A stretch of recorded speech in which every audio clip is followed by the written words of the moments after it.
I will read anything Jeff Pearlman writes That's about. right, 100%. I've said that. How many times have I said that over and over again? I have a shelf at home. I have a Jeff Pearlman section. Very good.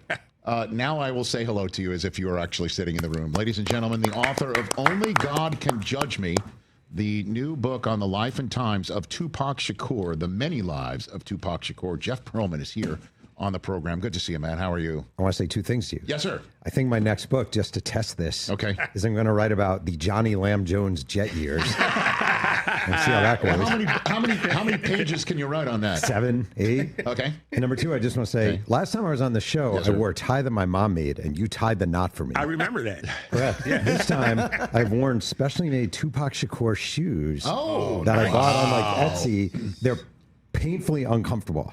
So I only wore them today. I haven't worn them in like 2 years, but I thought. Bought them on Etsy. Yeah, I bought them on Etsy. Is that right? When I started the Tupac book. How many Tupac items are on Etsy? More than you would think. Is that right? If you want to throw a rug, it's yours on Etsy. Yeah. Johnny Lamb Jones, 13 100%. career touchdowns. So, well, you can write one chapter on each touchdown. Yeah. See, I would write, but you I'll would even read that Jones book. Yes, I would, because you find so something out, man. Yeah. But it's also your writing style. Thank you. Your writing style is spectacular. No, I appreciate it. It really is. I mean, you just absolutely draw everybody in with the way that you write about things. And again, you know, you've written not one but 2 books on Lakers dynasties, the Showtime years, and obviously HBO made a TV show out of that. You also wrote a 3-ring called 3-Ring Circus, Kobe, Shaq, and Phil, the crazy years of the Lakers dynasty. You wrote about this man's dynasty for the Dallas Cowboys back in the day, Boys Will Be Boys. And then the one that you just recently came on the show to talk about, the Bo Jackson book. Spectacular, Last Folk Hero. Because it's a great angle that you took on that, is that he was the last guy to do all these crazy things where nobody has videos now. If Bo Jackson was now like, oh, I've got 15 videos of the moment that he did this in high school. It's kind of like if Shohei Ohtani came along back then and we just heard about this guy from Japan. Isn't that what, by the way, you're not being facetious. Nope. That is correct. Yeah. Right? Yeah, that's what it is. Because Bo was like Shohei, except he didn't pitch. And we knew it was football and baseball. Yeah, right. We could see a lot of Shohei highlights from Japan, where if it were 30 years earlier, we would have seen these grainy little footage pieces. Right. And they'd be in the evening news, Sal Marciano showing a Shohei Ohtani clip. This guy come into America, and that would be it. Right. And that was basically Bo Jackson in a lot of ways. Yeah. Right. And Bo was still not a fan of that book? I would say not. I did. I just want to say I did. Oh, boy. I appeared at 4 Alabama bookstores, independent bookstores. Yes. And he called all 4 of them to ask them not to let me speak. Are you serious? I am. Wow. Okay. Yeah. Wow. No beef with Bo. But you still, but I know that you feel that way. But I understand. Yeah. Why you would not have beef with him. At any rate, the published date of this book is today, and Jeff Pearlman is here in studio on the Rich Eisen Show. My radio audience is back here on ESPN Radio, presented by Progressive Insurance. Only God Can Judge Me: The Many Lives of Tupac Shakur, from a man who's brought you books on multiple dynasties of the Los Angeles Lakers and the Dallas Cowboys, and also the life and myth of Bo Jackson, called The Last Folk Hero. The author, Jeff Pearlman, is back here on the program. Why this book? Why did you choose Tupac Shakur as your latest subject for your writing? Well, all my books have been sports. My career has been sports. Correct. I've always been fascinated by Tupac. And for years, I was waiting for someone to write the Tupac book I wanted to read. I mean, literally for years. And I acknowledge I'm a very unusual person to write a Tupac book. I'm a sports writer. I'm a white guy from rural New York. Like, it's not who you would think would write a Tupac book. But I just kept waiting and waiting and waiting. And I always thought, like, write the book that you want to read. Right? Write the book that you want to read. And if I dive in and I interview 600 people and I retrace his steps, maybe that's the Tupac book I would want to read. So I just figured I'd like to break from sports, do something different. Yes. Why not Tupac? What were you curious about that you wanted to learn about the most? Was it his manner of death, or was it his life, his upbringing? Like, what was it? I feel like what most people know about Tupac are the base level things. All right, thug life. I get around, death row. I just thought, knowing that his mom had been a Black Panther, Afeni Shakur, knowing that he was raised with the ethos of a Black Panther, not really knowing the depths of his poverty, but knowing he went through something. Yes. I just really wanted to dive in and see what it was. And one of the best things about this job, I'm sure you feel this way too, like we get to sit and ask people questions that most people wouldn't ask. I can sit, he lived in Marin City. There were a lot during the crack epidemic of in America, and I was able to go to Marin City and literally sit in a car with the main crack dealer from Marin City back in that time and say, I don't know your world. I'm from rural New York. My dad, Stanley, was an accountant. I knew I was going to college. But no one has ever been more fascinated to know what you went through and what it was like to deal crack in Marin City back in the 90s. I just love that stuff. I do. I love that stuff so much. Well, I mean, did you encounter some people who didn't want to talk to you? Sure. Like who? I mean, I didn't get Dr. Dre or Snoop Dogg, but they're kind of hard to get anyway. I did find most people, the vast majority, classmates, people who worked with him in music, even death row employees, were pretty open about talking. And I had two things going for me, actually. Number one, Winning Time gave me some cred, where I would just say, I wrote this book that became, Winning Time. I love Winning Time. On HBO. Yeah, and that helped a lot. It did. Number two, I had a breakthrough very early on. I think you probably read it if you read it, where there's a song he wrote called Brenda's Got a Baby. Oh, tell this story, please. Yeah. The song Brenda's Got a Baby came out for his first album, Tupacalypse Now. And Tupac, before that came out, was working on the movie Juice. And he's in New York filming Juice. And one day, every day at his trailer, he gets a New York Daily News. He was reading the newspapers. His mom would read him the newspapers as a kid, quiz him on it. And there's an article called Cries in the Night. And it's about a 12-year-old girl in the Noble Drew Ali public housing in Brooklyn who was raped by a cousin, didn't tell anyone, delivered the baby on the bathroom floor, wrapped the baby in an odd lot plastic bag, opened the trash chute, threw the baby down the trash chute, just getting rid of the baby. It's the day the trash compactor is supposed to go off. And someone downstairs hears the baby crying. And I interviewed the guy who found the baby, and he remembered about seeing the baby, and the baby had a little blood on it. So the baby's taken to the hospital. There's an article in the Daily News about it. Tupac reads it. He says to Omar Epps, his co-star, I'm just going to go write something. And he writes a song inspired by Brenda's Got a Baby. Brenda's got a baby. Brenda's barely got a brain. A damn shame. The girl can hardly spell her name. It's great, great writing for a young rapper. And Tupac had an associate manager, a confidant named Layla Steinberg, who I interviewed for this book. And Layla said to me early on, I've always wondered what happened to the baby, if that was even real.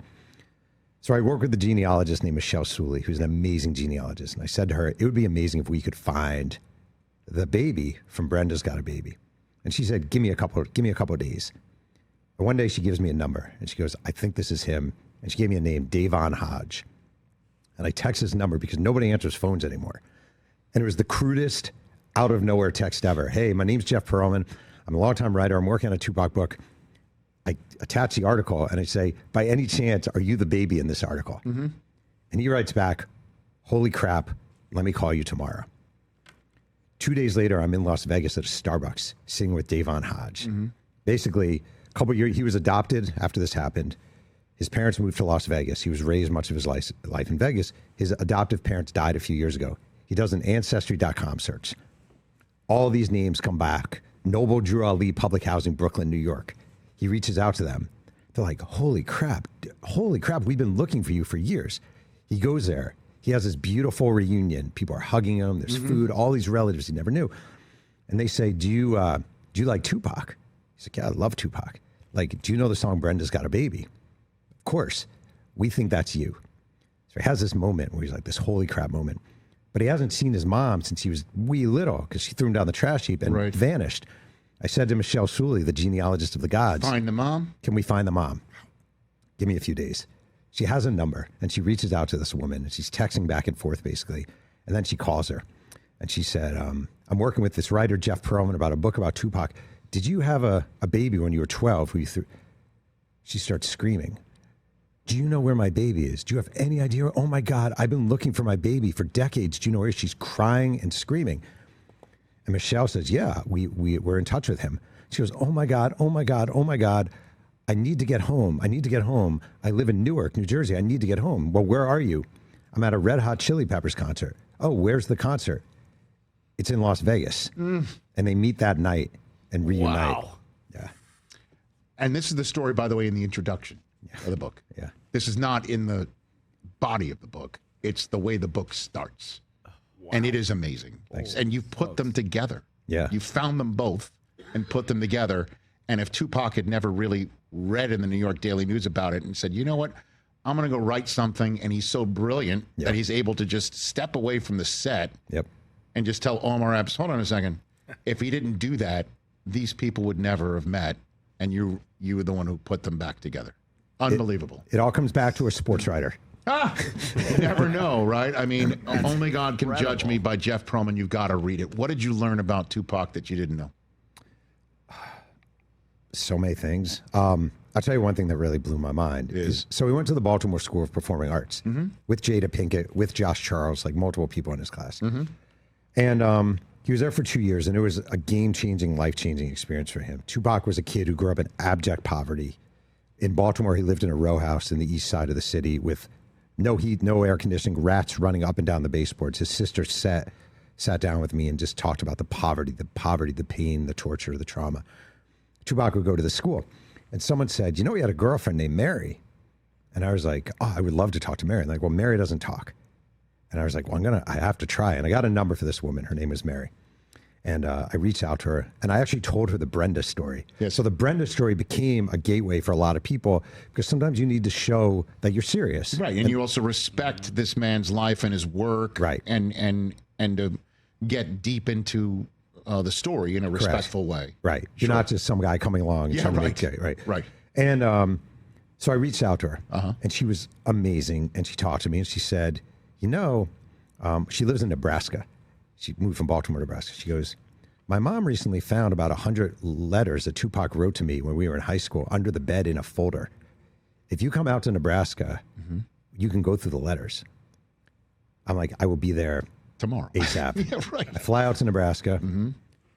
We meet at a bagel place, a coffee shop in Nebraska. My advice to you, Rich, as a fellow Northeastern Jew, never get a bagel in Nebraska. It just doesn't. It does not play well. It's a roll. They microwave the bagel. It's just you can't do that. Okay. But she opens this folder, and it's these letters from Tupac. 15, 16 years old. Beautiful, beautiful letters. Of course they are. He's horny. He's sad. He's heartbroken. He hates his mom. He loves his mom. He's going to be homeless tomorrow. He's leaving home. He just wants to kill himself. He loves who he is. He wants to marry Mary. I just love you, Mary. All over the map. All over the map, but all of them beautifully and meticulously written.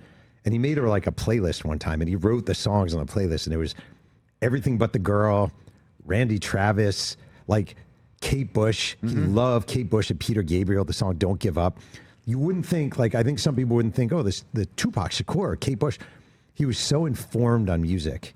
He could tell you Barry Manilow's greatest hits. In fact, when he died, he was in the movie Gang Related, and he wanted to do the soundtrack. And his whole dream goal was to mash up his music with Frank Sinatra. Oh. And during Gang Related, he was listening to Frank Sinatra on an endless loop in his trailer. You could walk by his trailer, and you'd hear him singing like Fly Me to the Moon in New York, New York.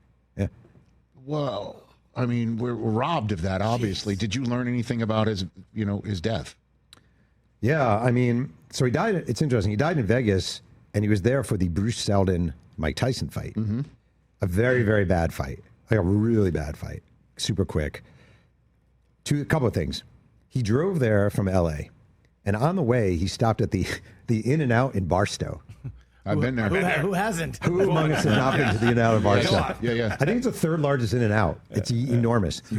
And while he's there, this is super weird. The Long Beach Poly football team is returning from a game on bus from Las Vegas to L.A. He must have known a lot of these kids, I imagine. He didn't, actually. He didn't. Okay. They all came up, so they see Tupac out the window, and a bunch of the kids are like, holy crap, that's Pac, that's Tupac, that's Pac. Right. And they come up behind him, and he's surrounded by a bunch of death row guys. Suge Knight was actually with him, and he turns around in like defensive posture because he doesn't know who's coming up on him. Sure. And he gives these guys a lecture. He's basically like, yo, young G's, you can't just come up on me like that, and scared the crap out of Tupac and the Long Beach Poly guys. So that's his first meeting. He gets to Vegas. The Mike Tyson-Bruce Seldon fight was supposed to be several months earlier, but Don King faked a reason because Mike Tyson wasn't prepared for the fight. So had it been when it was supposed to be, none of this would have ever happened. He gets there. He goes to the MGM Grand. He wrote the entrance song that Mike Tyson walked into. It was a song specifically for Mike Tyson to enter the ring. He loved Mike Tyson. He had visited Mike Tyson when Mike Tyson was in prison in Indiana. Mike Tyson wrote him letters when he was in prison in Clinton in upstate New York.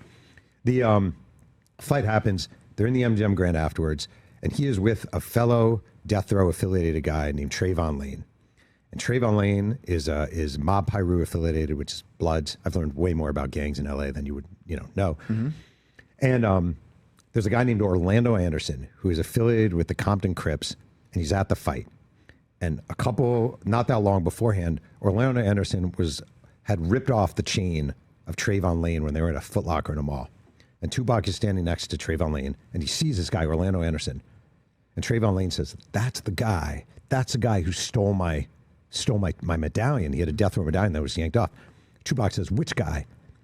It's the guy, that guy. And he was wearing, weirdly, like a triple XL Dan Marino jersey, Orlando Anderson. And Tupac walks up to him and says, yo, you from the South, which is Southside Compton Crips.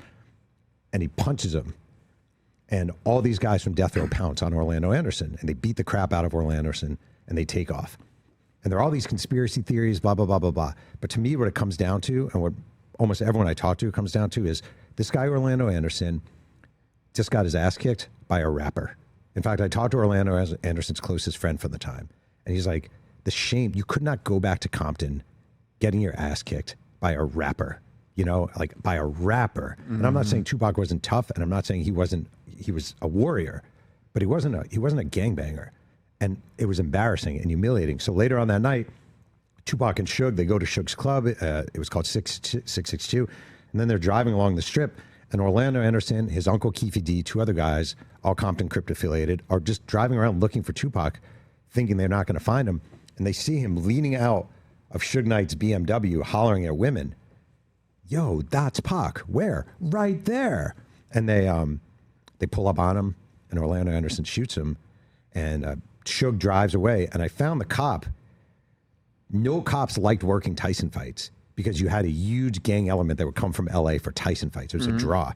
And I found the cop who first got to Tupac, and he was on a bike. So imagine being on a bike pulling up to like Suge Knight and a bunch of death row. There were 4 death row vehicles. The cop pulls up, and he told me, he remembered this vividly. He said, get to the car, and Tupac the door opens, and Tupac has been shot, and he kind of slumps out of the car. And the cop walks up to him, and he goes, are you okay? Are you okay? And he said, and he swore, Tupac looks at him and says, F you. And that was his last words. And then his eyes closed. And he was taken to the hospital, and he died a week later. You're something else, man. You're dogged. You're a great storyteller and writer, and only God can judge me. The Many Lives of Tupac Shakur is available today wherever you get all your books. You should get it. Unbelievable. Anything, that's what I say, anything you write about, I'm into, man. I'm into. Thank you. You bet. And I got a couple minutes left here. The one thing you wish you had video of Bo Jackson that you learned that he did. Oh, the 41340. The 41340, the mythical 41340. Or when he was with the Raiders and Tom Flores set up so he run a 40 on like his first day, and he runs a 417. No, he runs a 419. And they retape it because they don't think it's right, and he runs a 417. So I was told that story a million times, but can I guarantee? No, because there's no footage of it, so you just report it. What Tyreek Hill doesn't run a 417. What about a baseball story that you wish you had footage of? Oh, he was playing in college, and he hit a ball so high that he went from first to third and was rounding third by the time it came down. And I didn't believe it. And I interviewed the outfielder. Yes. And he's like, no, seriously. I look up, I pick up the ball, I look up, and he's rounding third and going for home. Because the ball had so much hang time. Yeah, so much hang time on it. And he had so much speed and power and everything. Bo Jackson was the Tupac of baseball and football. Unbelievable. Yeah, it's crazy. You are the man, Jeff Pearlman. Thank you for coming on here. Everybody, again, get this book. And I appreciate you also helping pilot a new podcast we're doing around here. 2 Jewish men talking about rap stars in their 50s. Let's do it. You're fantastic. He's so good. Where's Modest Yahoo when we need him, right? Modest Yahoo. Oh, my God. Well, you eat bagels. You eat bagels from Nebraska and talk about rappers. 2 Jewish guys in their 50s talking about rappers. While eating microwave bagels from Nebraska. Lock it in. I think the number of downloads, I'm already hearing the cash registers. Only God can judge me. The many lives of Tupac Shakur are available wherever you get your books. We just barely scratched the surface in this chat. Hey, you made it all the way to the end. Thanks for that. Check us out every single day streaming live on Disney Plus and the ESPN app 12 to 3 Eastern.